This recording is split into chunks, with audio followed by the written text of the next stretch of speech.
जीवन को ठीक ठीक जान लिया, जैसा है जीवन उसको वैसा ही जान लिया, अनुभव कर लिया। इसका अर्थ है परम सत्य का अनुभव कर लिया, परम सत्य को जान लिया।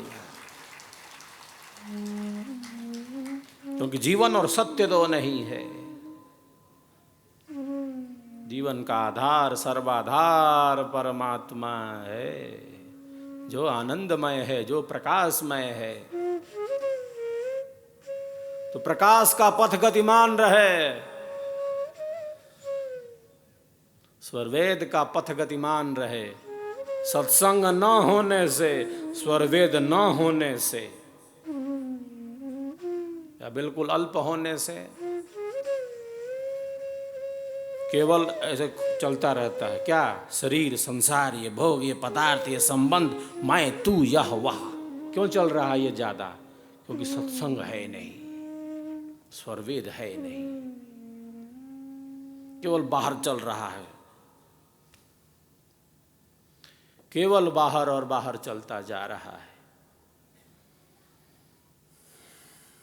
दूसरे का विश्लेषण चलता जा रहा है। स्वयं को देखने और जानने समझने का कोई प्रयत्न नहीं है। कैसे आलोचना कर सकते हैं ये चिंतन है। कैसे पीड़ित कर सकते हैं, कैसे प्रताड़ित कर सकते हैं, कैसे दोषों का दर्शन कर सकते हैं, कैसे परदोष देख सकते हैं, परदोष दर्शन।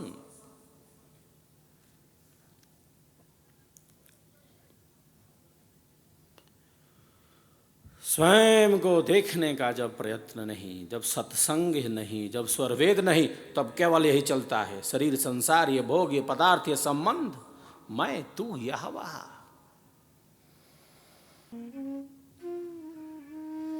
प्रकाश के अभाव से क्या होगा? अंधेरा ही तो होगा।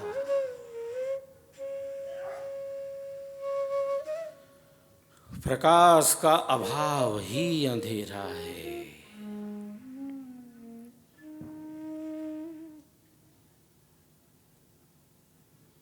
शरीर में रहना है, घर में रहना है, परिवार में रहना है, बिल्कुल आसक्त होकर नहीं, डूबकर मरना नहीं है इसमें। न मारना है, अपने विचारों से, अपनी क्रिया से, अपने व्यवहार से, मन वचन और कर्म से, मन वचन और कर्म से अधर्म पूर्वक, अन्याय पूर्वक, अज्ञान पूर्वक किसी को दुख नहीं दे सकते, किसी को पीड़ा नहीं पहुंचा सकते, किसी को कष्ट नहीं दे सकते। अब स्वरवेद नहीं है, सत्संग नहीं है, अभाव है।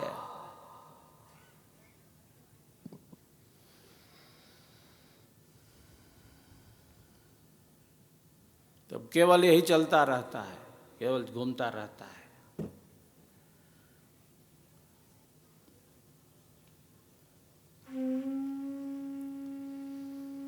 शरीर में रहना है, घर परिवार में रहना है, इन संबंधों के साथ रहना है। माता पिता, पत्नी, पुत्र, सगे संबंधी, बंधु बांधव, डूब मरना नहीं इसमें, डूब मरना नहीं है इसमें। गंगा में स्नान करना है, गंगा में स्नान करना अच्छा है, गंगा में डूबकर प्राणों को गंवाना अच्छा नहीं है, प्राणों को गंवाना अच्छा नहीं। स्नान करके बाहर निकल आओ, घर में रहो, परिवार में रहो, डूब मत मरो इसमें। इन संबंधों में उलझ कर ना रह जाओ। संसार की उलझन से बाहर निकलना, प्रकृति से परे की छलांग लगा लेना, मैं, तू, यह वह, इससे परे हो जाना।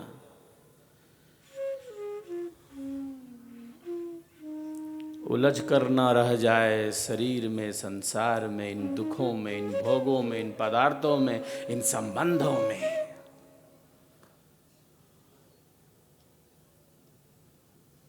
उलझ कर ना रह जाए। जो है उसका अनुभव हो, जो है उसका अनुभव हो। जो बदल रहा है, जो परिवर्तनशील है, हर क्षण, हर पल, प्रतिपल बदलता जा रहा है,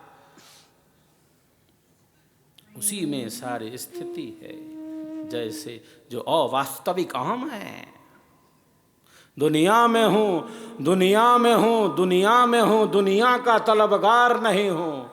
दुनिया में हूँ, दुनिया का तलबगार नहीं हूँ। बाजार से गुजरा हूँ, बाजार से गुजरा हूँ, खरीदार नहीं हूँ, खरीदार नहीं।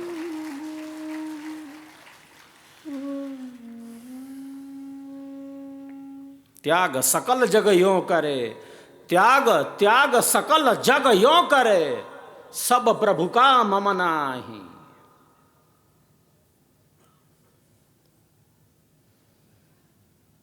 त्याग सकल जग यों करे। गृहस्थ संत की कितनी अच्छी उपमा सदगुरुदेव ने दी है।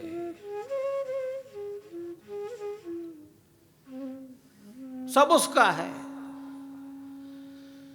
ये शरीर ही हमारा नहीं है, ये शरीर ही हमारा नहीं है। हम लेकर तो आए हैं, लेकर जा नहीं सकते। जो कुछ प्राप्त है मूल में ईश्वरी कृपा का आधार है, क्योंकि निमित्त कारण वही है। ईशावास्यमिदं सर्वं यत्किंच जगत्याम जगत तेन त्यक्तेन भुंजीथा माग्रदः कस्य सिद्धनम्। सब कुछ उसी का है, सब वही है, सब उसी का है। उसी ने ये शरीर दिया है, ये जीवन दिया है। ये शरीर ईश्वर का महान प्रसाद है, महान प्रसाद है। मानव जीवन यूं ही नहीं मिल गया। जिंदगी जीने में ही जिंदगी बीत न जाए। जिंदगी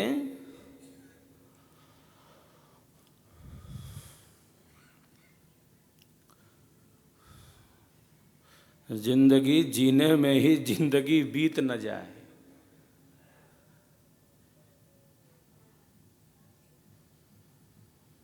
जीवन जीने में ही जीवन चला न जाए। जीवन जीने में ही जीवन चला न जाए, बल्कि ये जीवन है क्या, ये जीवन है क्या, इसका अनुभव मिल जाए, इसका ज्ञान प्राप्त हो जाए। यूं ही नहीं मिल गया ये जीवन, और यूं ही नहीं गंवा सकते।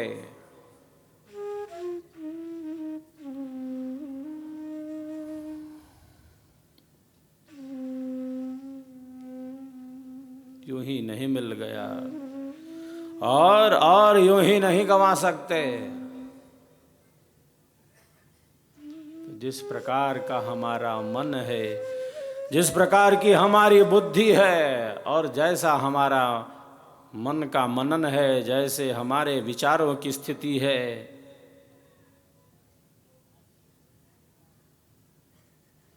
उसी विचारों के प्रवाह में जैसे बहे जा रहे हों,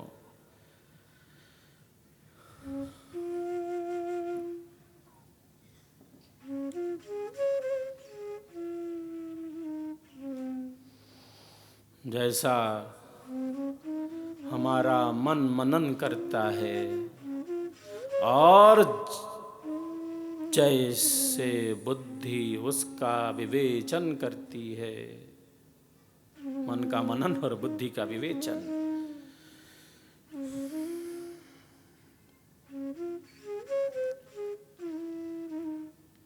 मन का मनन और बुद्धि का विवेचन हमें गतिमान कर रहा है। ये शरीर रूपी रथ, इंद्रिय रूपी घोड़े निरंतर हमारे शरीर रूपी रथ को आगे बढ़ाते जा रहे हैं।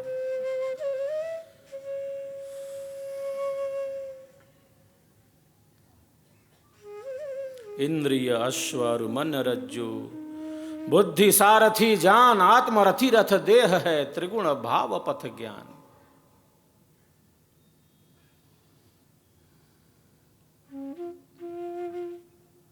तो श्रेष्ठ विचारों के श्रवण से, सत्संग के श्रवण से, कल्याणकारी वाणियों के श्रवण से हमारी जो गति है वह आध्यात्मिक हो सकती है, होती है। तो सत्संग होगा नहीं, स्वरवेद होगा नहीं, तब केवल और केवल वही चिंतन दिन रात।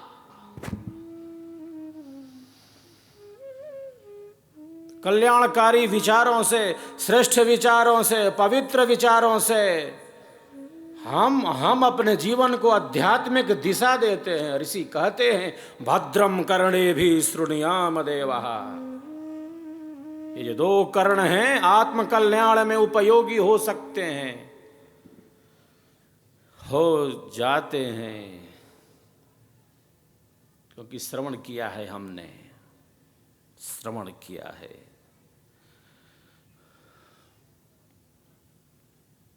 इसीलिए श्रवण को इतनी प्रमुखता दी गई। सुनना, गुरु के समीप बैठना, सत्संग करना, जो कल्याणकारी वाणियां हैं उनको खूब खूब सुनना। यागम काल है, स्वाध्याय काल है, प्रवचन काल है और व्यवहार काल है। श्रवण करना, खूब खूब श्रवण करना, और केवल श्रवण ही नहीं करना, उस पर विचार करना जो सुना था।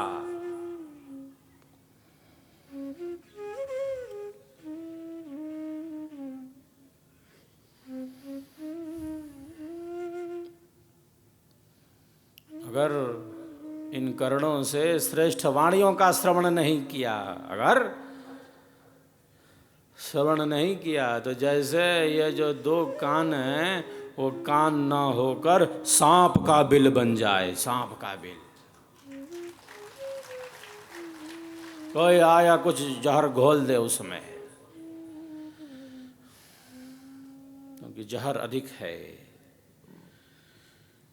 नकारात्मकता बहुत है,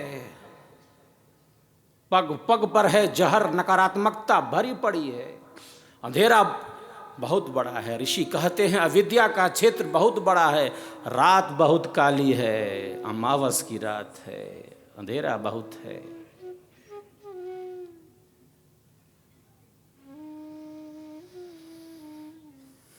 नकारात्मकता बहुत है, अशुद्धि बहुत है।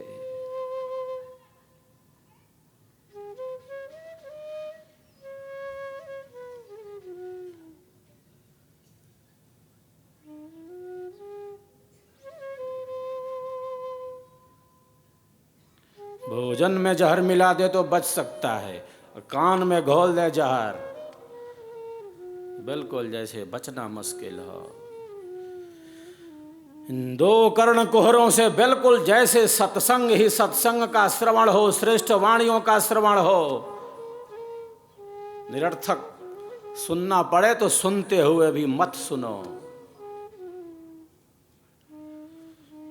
मिथ्या वचन मत सुनो।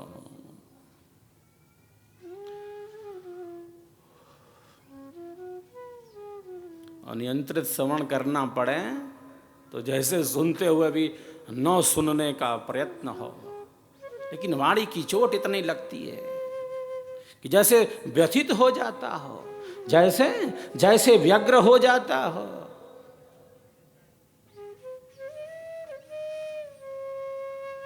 गांठ बना लेता है, ऐसा बोला था, ऐसा किया था। ये राग, ये द्वेष,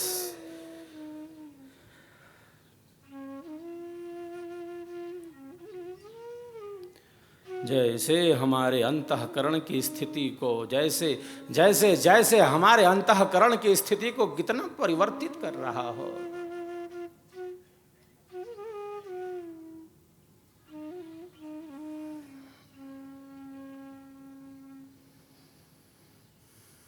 भद्रम कर्णेभिः शृणुयाम देवः, भद्रम पश्येमाक्षभिर्यजत्रः। कानों से भद्र भद्र सुने, कल्याणकारी सुने। जो आत्म कल्याण में उपयोगी है, ऐसी वाणियों का खूब खूब श्रवण होना चाहिए। और उसका मनन, जो जो हमने सुना,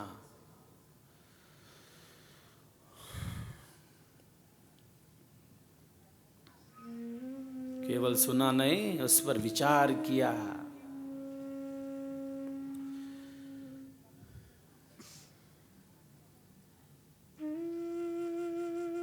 और केवल विचार ही नहीं किया, उसका व्याख्यान भी किया, प्रवचन किया, दूसरों को बताया। जो हमने सुना था, जिसका हमने चिंतन किया था, जिसका हमने मनन किया था,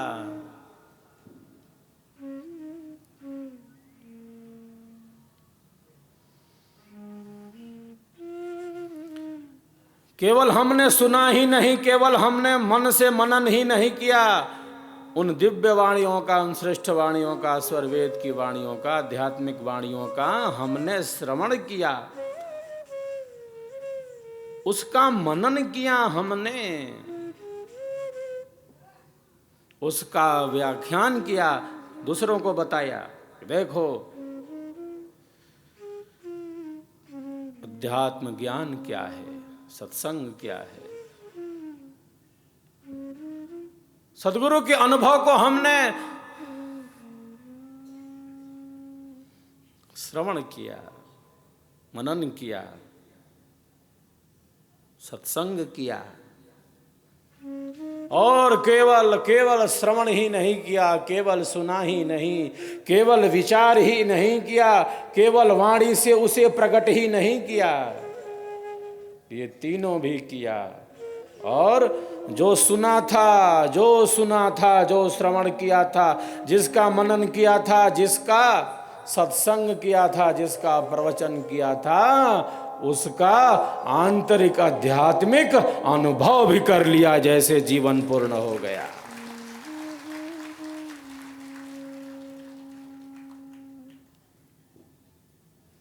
केवल सुना ही नहीं, केवल मनन ही नहीं किया, केवल सत्संग ही नहीं किया, बल्कि क्रियात्मक रूप से अनुभव कर लिया।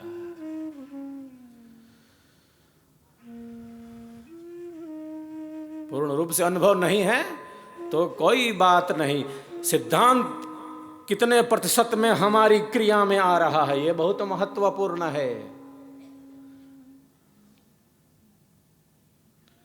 कोई हताशा ना हो, कोई निराशा ना हो। सिद्धांत हमारा पूर्ण है, साधना उसके अनुकूल कितनी है, बस उसका प्रतिशत बढ़ाते रहना है। घबराना नहीं है कि हमें कोई अनुभव नहीं हो रहा है, अनुभव के लिए हल्ला नहीं मचाना है, घबराना नहीं है। जो सुना है, जो मनन किया है, जिस पर विचार किया है, जिसका सत्संग किया है, वो अनुभव की दिशा में ही आगे बढ़ने के लिए तो किया है। घबराए ना, साधक विचलित ना हो, बस अनुभव की दिशा सद्गुरु कृपा से आगे बढ़ती रहे। जो सिद्धांत है वो संपूर्ण है और साधना भी संपूर्णता की तरफ आगे बढ़ती रहे, ऐसे ही साधक का प्रयत्न है।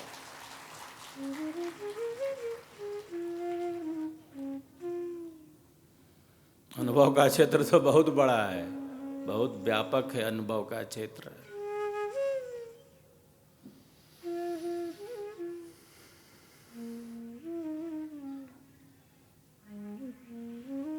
अनुभव सूक्ष्म है, गहन है, आंतरिक है, आध्यात्मिक है, अनुभवात्मक है। वो परम सत्य से संस्पर्शित है। पर जो सुना था, जो मनन किया था, जिसका प्रवचन किया था, वो भी तो परम सत्य से संस्पर्शित ही था। क्यों?